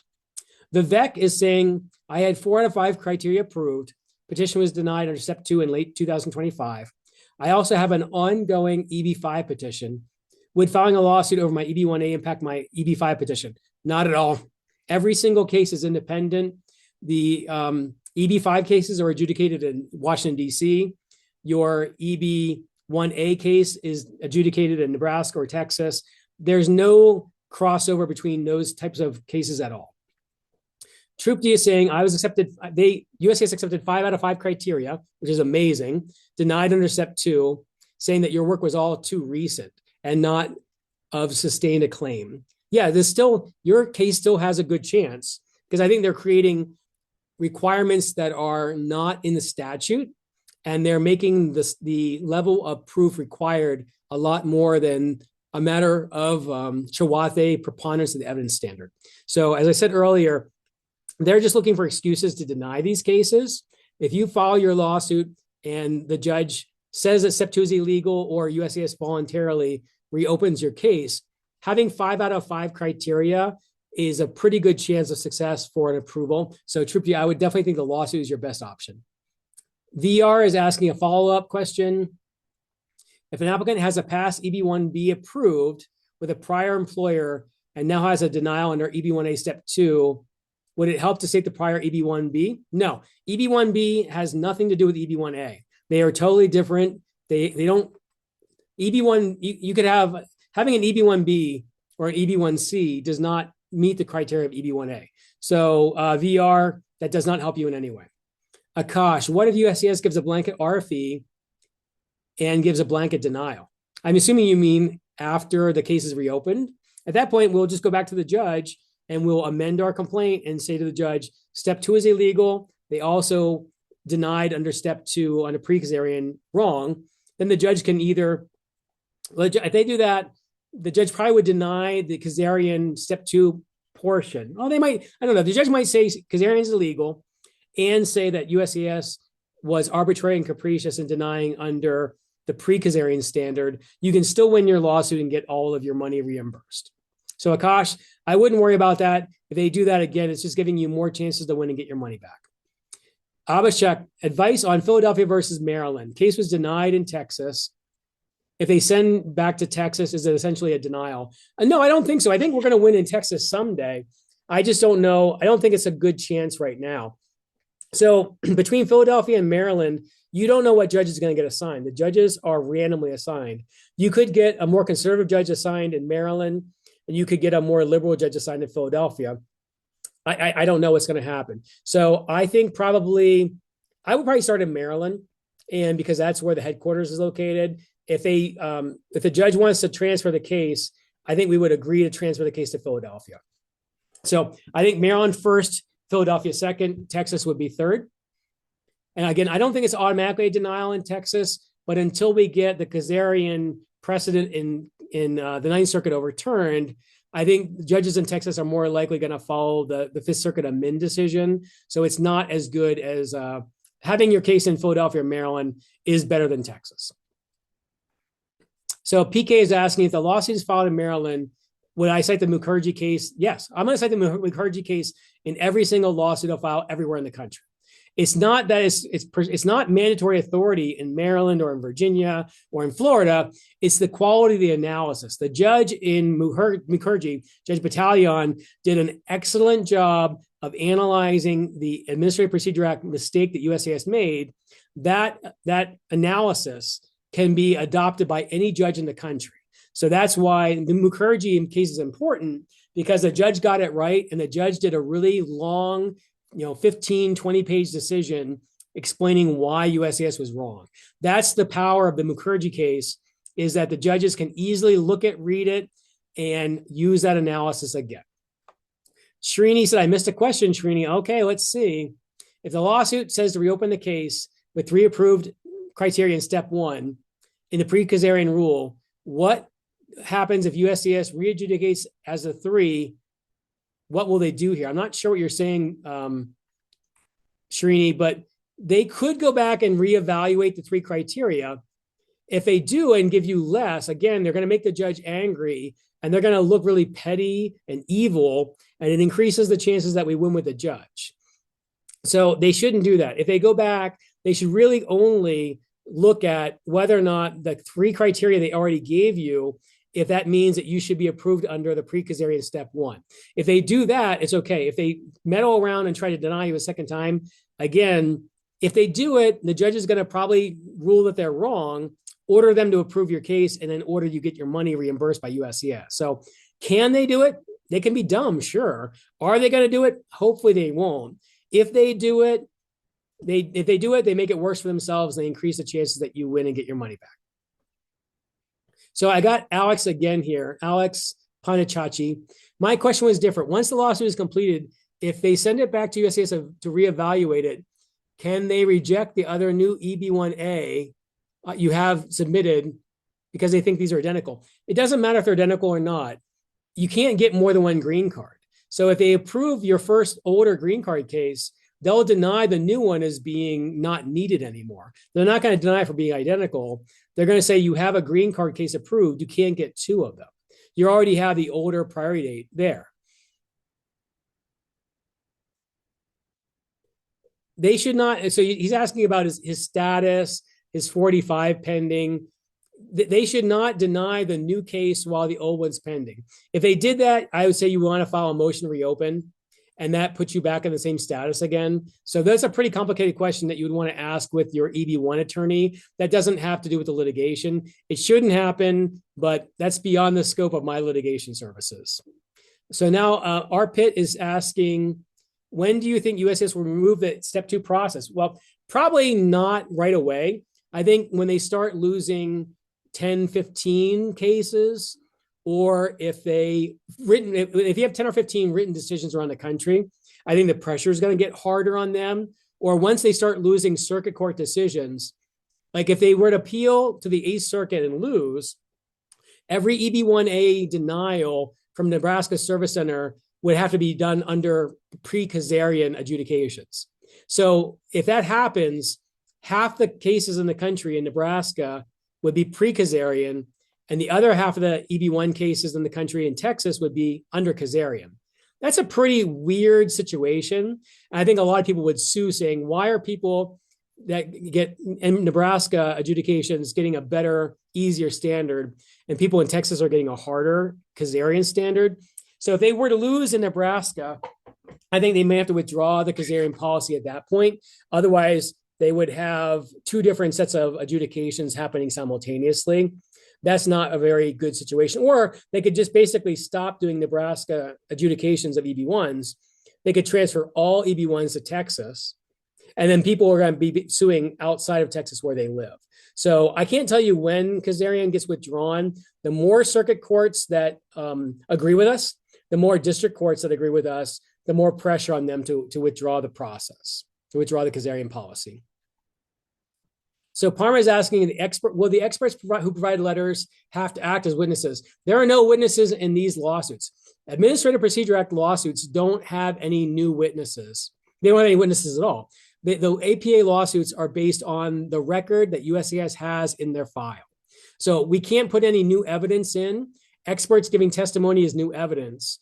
All we can do is sue over what happened with your application, your petition, that is in your alien file at USCIS. So there are no trials in Administrative Procedure Act lawsuits.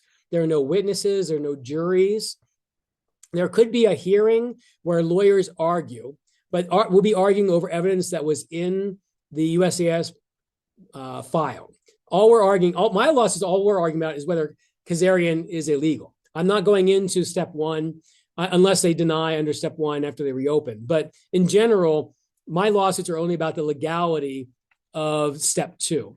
So there won't be any witnesses, there won't be any juries, there won't be any trials. CB, yes, I did go back up in the queue for questions.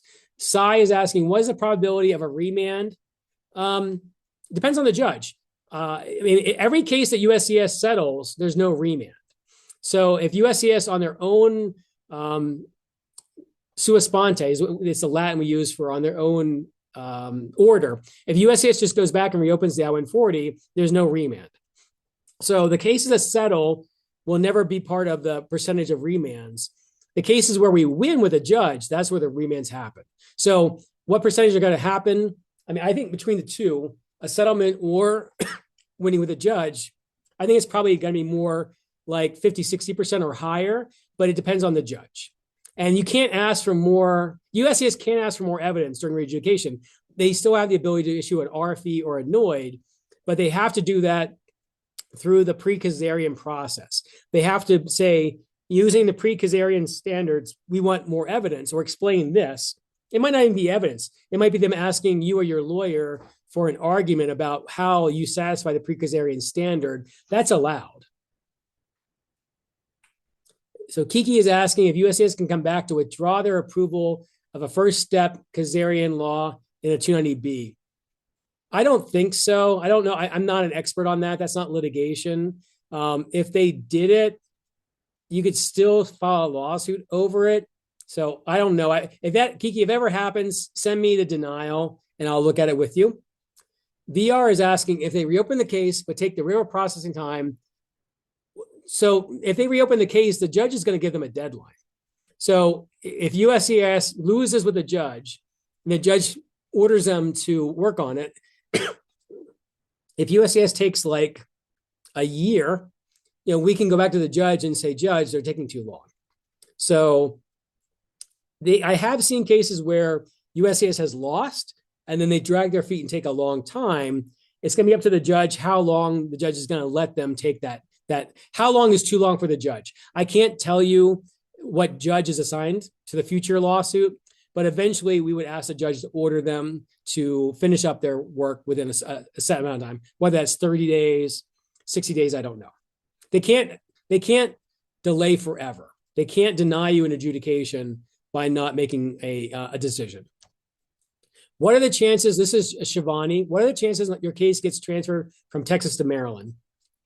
Well, from Texas to Maryland, I wouldn't worry about that. That'd be good. What are the chances of your case getting transferred from the district court in Maryland to Texas? That's what you'd be worried about.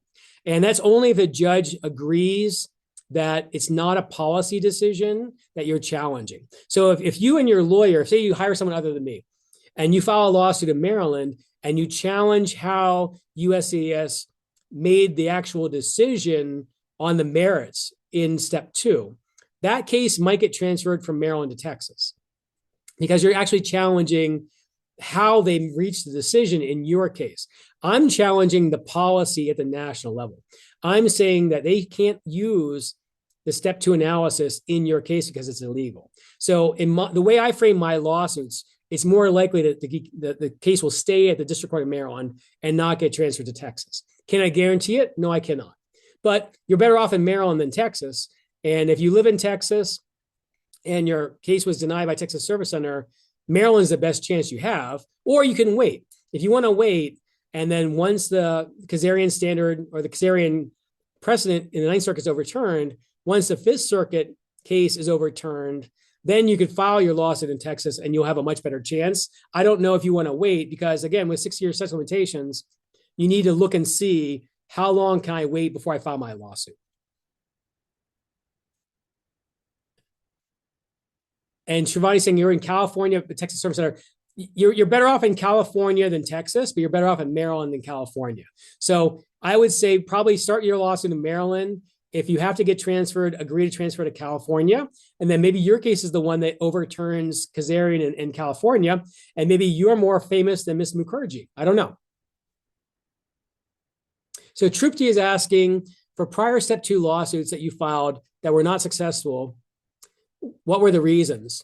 I've only had 2 that were denied. In both situations, the judges said that the Kazarian standard was not legislative. It did not change people's rights, and that notice and comment rulemaking was not required. So the judge in Philadelphia and that I lost with, and the judge in Nebraska I lost with, they came to the opposite conclusion of the judge in the Mukherji case. And a lot of people have also lost this. People have lost this in California. They've lost it in Texas. The Amin case lost it. So that's why the Mukherji case is so important, is because it's the first time that judges anywhere have said, a judge anywhere has said that the Kazarian policy is illegal. So I'm asking the Philadelphia judge to reopen and reconsider her denial. Same thing in Nebraska. I'm going to ask the judge in Nebraska that denied my lawsuit. I'm going to ask him to reopen and agree with the Mukherji decision. How many were settled versus reopened? I don't know. I've had settlements more often during the Obama and the Biden administration. I would file lawsuits and they would reopen and approve EB-1 cases. I'm not seeing that a lot. Mostly during Trump and the end of Biden administration, they were reopening lawsuits and denying under step 2. So if I filed a step 1 lawsuit, they would reopen the case, they would concede 3 criteria, they would deny under step 2. And then we would, maybe lose with a judge on step 2. So that's really what's happened more the last 2, 3, 4 years. But there's no one has statistics, because when cases are settled, there's no record of that. We don't know which case is settled because there's nothing on the record with the judge on that. PH is saying if one is refiling after a denied step 2 denial, can they reference Mukherji in their new EB-1 application to benefit from the front? Sure. People are already using Mukherji in RFE responses, NOID responses, and new filings. You can do that, but it's going to be up to whether USCIS wants to informally stop using the Kazarian standard. I don't think they are. I think that the adjudicators don't make that decision. The decision comes from the headquarters in Maryland, and until they withdraw the Kazarian policy, it's supposed to be applied by the officers in adjudicating cases. So you can do that, PH, all you want. Is it going to matter? Probably not. Naresh says, after an AO appeal, USCIS rejects the case. Would you recommend filing a lawsuit at that point? I definitely, you can't file a lawsuit to speed up an AO decision. The only way you can file a lawsuit is if there's a final agency action. So if you have an old EB-1 denial that was not appealed, or that the appeal was done, you can file a lawsuit on that now. If you have an AO appeal pending, you cannot sue on that case until the AO makes a decision. You don't have a final decision until the AO acts. VR is saying, thank you for the webinar and thanks for responding to my questions. You are welcome, VR. I appreciate it. Srini, since your case was already approved in NSC, Nebraska Service Center, there is no justification for other service centers to create difficulties. The denial under Kazarian standard was improper, and this approval should be followed consistently. The Nebraska Service Center is not going to change their adjudication processes until USCIS internally tells them to do that. And that's probably not going to be a decision made at the Nebraska Service Center. It's probably going to have to come from headquarters. So again, they probably want to keep Kazarian in place as long as they can. So I don't think that you're going to see changes there. I think they're going to be willing to fight the lawsuits, and when they lose, then they would have the officer re-adjudicate under the pre-Kazarian policy. The longer that happens, the more embarrassing for them, and the more pressure on them to withdraw the Kazarian policy. So I don't think, Srini, your concern, you asked me to throw some light on that here. I don't think that's what's going to happen. I think they're going to keep fighting. They're going to keep using Kazarian until it's too late. And at some point, maybe even after a Trump administration, this might go on for 3 years, when they get to the point where enough circuit court decisions are saying Kazarian's illegal, eventually, if it's 8th Circuit, 5th Circuit, 9th Circuit, whenever Kazarian original lawsuit, the original Kazarian decision is overturned, at that point, they may have to withdraw the policy right away. If they lose in the 8th Circuit, if they lose in the 5th Circuit, then that affects those service centers. So once the 8th Circuit or 5th Circuit rules that Kazarian's illegal, they can't deny EB-1A cases in Nebraska or in Dallas anymore under step 2. At that point, Kazarian is not sustainable anymore. Or like I said, if the 9th Circuit overturns Kazarian, those are the 3 ways that I think USCIS has the maximum amount of pressure to withdraw the Kazarian policy. So that's really probably what would happen. PK has another question here from 5 minutes ago. You say you have 2 denials. One, they got 5 criteria approved. The other one, you got 3 criteria approved. One was from Texas Service Center, one was from Nebraska Service Center. I would sue under both, and you're in Washington State. I would sue I take it back. You have a choice. You could sue in Maryland and sue over both of the cases, or you could sue in Nebraska over just the Nebraska adjudication. So the Nebraska adjudication, you got 3 out of 5 criteria. My opinion is I would file the lawsuit in Maryland. I would challenge the Kazarian policy being applied in both of your cases. And then you would have the maximum chance of either the Texas Service Center or Nebraska Service Center reopening and approving your case. So that lawsuit in Maryland would probably give you the best chance. If they were going to transfer the case out of Maryland, it would probably get transferred back to Washington State. And in that situation, you'd have the Kazarian problem. Maybe your case is the one that overturns Kazarian in the Ninth Circuit. I don't know. So Sridhar is asking, is the $11,000 fees, including reopen reconsideration requests, along with the lawsuit filing? I don't do RFE or a notice of intent to deny responses. So it does, my lawsuits do include the case being reopened and reconsidered, and the lawsuit will still be pending. So what we're going to do is we're not going to withdraw your lawsuit until USCIS gets finished with the re-adjudication. That is part of what is going to make them work faster. As the earlier questioner, attendee said, whether this takes a year or two, by keeping the case open, the judge is going to give them a deadline. Okay, I'm giving you an extension of 90 days to work the case out. And that means USCIS has 90 days to reopen and re-adjudicate under the pre-Kazarian policy. So we're not going to withdraw the lawsuit, because if they deny your case a second time, we want the same judge, we want that judge aggravated and upset with USCIS. Then we would amend our complaint, show the new reason for the denial from the re-adjudication, and ask the judge to rule that they messed up again. They were arbitrary and capricious again. So we're not going to withdraw the lawsuit. But again, I don't do RFE responses. I don't do NOI responses. So you're going to have to do those yourself or you as a lawyer.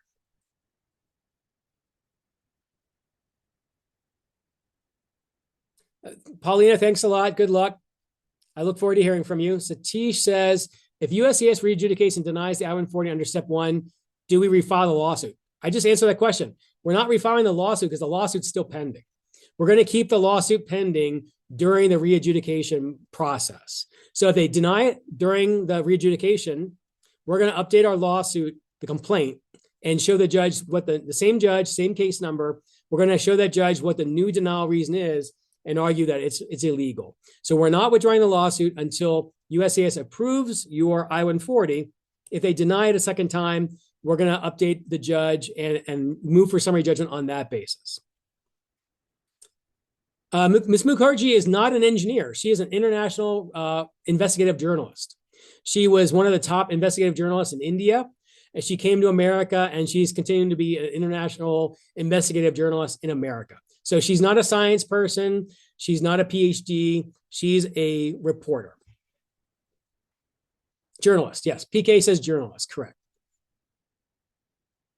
I'm not going to be, so this is, Srini is saying I might be filing a lot of my cases in Maryland, or most. I don't think that's true. I'm going to be filing a lot of my cases in Nebraska. That's the best place. Maryland is second best, but then I want to win cases all around the country. So if someone is living in Philadelphia, we might file their lawsuit in Philadelphia instead of Maryland. If someone's living in Cleveland or Chicago or Minneapolis, I want to file as many cases as I can around the country in different courts, because I want to get the most number of courts saying that that Kazarian is illegal. So the idea is to get as many cases as I can from as many courts as I can, and that's going to put the maximum pressure on USCIS to withdraw the withdraw the Kazarian policy. So Srini is asking for how much confidence I have to win. I can't say I'm going to win any one. I can't predict the outcome of one case with a randomly assigned judge. If I'm filing 200 cases, I think I'm going to win 50, 60, 70% of those cases or more, because I think the judge's analysis in Mukherji is correct. So can I tell you individually that I'm going to, can I offer a guarantee? No, I can't offer guarantees. But the more people that win, if USCIS withdraws the Lozada policy, or if the circuit court, say I file a lawsuit for you and we lose. If the circuit court later on in a different case says that, say the Eighth Circuit says that Kazarian is illegal, we can file your lawsuit again, or you can do a motion to reopen with USCIS and say, hey, the Eighth Circuit just said Kazarian is illegal. My case was denied by Nebraska Service Center. I want you to reopen and re-adjudicate my case. So even if your individual case loses, eventually, if USCIS withdraws the policy, or if the Supreme Court or the Circuit Court say that Kazarian is illegal, you might still get your case reopened and readjudicated someday. So I think most people are going to benefit from Mukherji. I think most people are going to benefit from the Lozada policy being withdrawn eventually. The people that do the lawsuits are the ones who are going to get the settlements with the reopenings, or they're going to win with the judge, get the reopening and their money, their lawyer fees and costs reimbursed. They're going to get the benefits earlier because they brought the lawsuits for themselves. So hopefully, Srini, hope that you're in Atlanta. I still think Maryland's better than Atlanta. I would do your lawsuit in Maryland. And if it gets transferred to Atlanta, I've won cases there, not EB-1 cases, but I've won cases in Atlanta. It's not a bad place. So Sai is asking, the Texas Service Center is a standpoint. If a case is filed in Maryland and lost, is Texas, well, if you lose your lawsuit in Maryland, there's no option for Texas. These are individual lawsuits. If I lose a lawsuit for one person in Maryland, that doesn't mean you can never go to Maryland anymore. Every lawsuit is individual. If there's a lawsuit we lose at the Fourth Circuit, if you look at my map over here, if you see the Fourth Circuit here, individual lawsuits don't affect each other. A Fourth Circuit decision covers all of these people in all these states. So if the Fourth Circuit were to say that we can't file the lawsuits in Maryland anymore, or that the Kazarian policy was illegal and proper, we wouldn't file lawsuits in Maryland anymore. Then we'd be filing lawsuits where the decisions were issued, Texas Service in Nebraska, or where people live. Do I think the Fourth Circuit is going to get a decision and rule against us? I don't think so. I can't predict the future. I can't predict what's going to happen in those situations. But Sai, I hope that answers your question. Arpit, you're welcome. Naresh, you're welcome. Parma, you're welcome. Anurag, you're welcome. J.O., Alabama versus Texas Service Center. I would still file your lawsuit in Maryland. If that doesn't work, I think getting your case transferred to Alabama would be better than Texas. PH, you are welcome. Abhishek, what are the chances that USCIS reopens and issues an RFE? I have no way of telling you what the chances of that are. Yes, you would need to ask your original lawyer. No, you don't have to. You can ask your original lawyer to respond to the RFE. You can hire a new lawyer to respond to the RFE, or you can respond to the RFE yourself. You can do any of those three options. Shivani, you are welcome. Satish, I've got about 240 lawsuits pending right now. I'm licensed in 34 district courts, all the way from New Mexico to Vermont. How do I do it? I work 7 days a week. I'm trying to find balance in my life, but for right now, I've got a lot of lawsuits. So I don't know how I balance it out. It's still working for me right now. I'm using software, and that software is helping me streamline processes and make things easier. So hopefully software lets me work 5 days a week instead of 7 days a week in the future. Anit Kumar, you are welcome. Sachin, if you email me your denial notice and your residential address, I will send you a draft legal agreement. Once you sign that, then we will do a lawsuit, or we'll send you an invoice for the lawsuit. RF is asking if these lawsuits for EB-1A, there's been some question about the application of the Kazarian standard in EB-1B cases. If you have an EB-1B denial that talks about Kazarian step 2, please email that to me. We might be able to do a lawsuit for you there, but mainly it's EB-1A. It could be EB-1B in depending on what was in that denial. Srini, you are most welcome. Emails. I don't know, Srini. If the email is about the agreement, I will. If the emails are asking for individual consults, I'm probably not going to have time to do consults or answer questions. It's probably going to be the people that are hiring me. I'm going to be working on their cases. People that want more information, I'm probably not going to be able to give it to them until I've got all those other lawsuits filed first. Jo, you are welcome. Hassan has 3 criteria approved denied from Nebraska Service Center. You live in Missouri. I would file your lawsuit in Nebraska. And if that's probably where we had the most success, but Missouri is not a bad place to go. And USCIS will not pay for application fees. All that they're going to pay is the attorney's fees, the filing fee for court, and the service of process fees for the court. So if you paid $11,000 to me, the lawsuit's successful, you can get back $11,000. They're not going to reimburse you for the EB-1 petition costs. They're not going to pay for RFE response costs. Your lawyers on your EB-1 case, that's not covered by the Equal Access to Justice Act case. Sridhar, you are welcome. I look forward to seeing your email. Vinod, same thing. You're welcome. Satish, you are welcome. I'm glad to give people hope. I'm hoping that through the Mukherji case decision, I'm hoping another 60 to 80,000 Indians and Chinese get their green cards through the EB-1A process, partially from the cases that were denied in the past. And also if the Kazarian standard is removed, I think more people will get approved in the future. Naresh, what are the next steps to proceed with the lawsuit? Please email me a copy of the denial notice and your residential address. I will get back to you with a proposed agreement and an invoice to you. PK, you are welcome. Srini, you can contact me, but again, if you're asking questions about chances of success, I'm not going to be able to give those answers. I'm going to be able to represent. Once people hire me, I will respond to emails on a one-on-one basis, but I'm not giving any consultations on individual EB-1 cases. I'm going to help the first 10 or 20,000 people that hire me. After that's all done, I can work on individual case with questions. So Srini, if you want to hire me, I'm ready to work on your case. If you got a step 2 denial, it's cut and dry. I'm ready to go. If you want to ask extra questions, I'm probably not going to be able to help you out. Sachin, you're welcome. Good luck. And thank you for calling this amazing. I apologize for my coughing during the first hour of this. This video will be available on my website on greenusimmigration.com. And I look forward to helping as many people as possible. Good luck, everyone. Take care.